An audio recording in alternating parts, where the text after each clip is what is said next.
मी एक social worker आहे, एक पत्रकार आहे. गेल्या 5-6 महिन्यापासून मी एका गोष्टीचा पाठपुरावा करतो सातत्याने आणि माझी मागणी अशी काही मोठी डोंगरा एवढी नाहीये. एक इल्लीगल अनधिकृत गेट आहे, ज्या गेटमुळे गेटच्या बाहेर पण 10 ते 15 फुटाचं अतिक्रमण झालंय आणि त्याच्यावर कारवाई करा.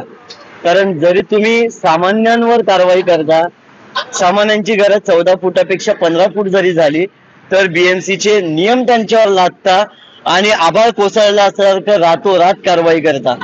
तर एवढ्या मोठ्या गडगंज श्रीमंत असलेल्या सोसायटीवर कारवाई करायला तुमच्या हातभर फाटते का? हा रोष माझा जो आहे 6 महिन्याचा रोष आहे.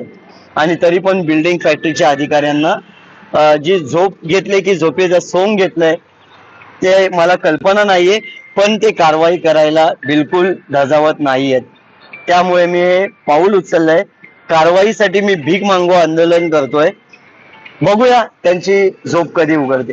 तुम्ही याचा पाठपुरावा प्रशासनाकडे केलेला आहे, जे स्थानिक आमदार आहे, खासदार आहेत यांच्याकडे केलेला आहे? बघा, पहिलं तर बीएमसी प्रशासनाशी मला फॉलो घेणं गरजेचं आहे. म्हणून तुम्ही बघू शकता मी 4 पीजी जे आहेत ते अटेंड केलेत. या सोसायटीला ज्यांच्यावर मी तक्रार दाखल केले, बीएमसीने स्वतः 2 MRTPच्या नोटीस दिल्यात ऍक्ट 55च्या. असं असताना 15 ते 20 दिवसात पोलीस प्रोटेक्शनची मागणी करून त्या सोसायटीवर कारवाई व्हायला पाहिजे. परंतु जोपर्यंत बिल्डिंग फॅक्टरीच्या अधिकाऱ्यांच्या मनामध्ये येत नाही तोपर्यंत ते कारवाई करत नाहीयेत.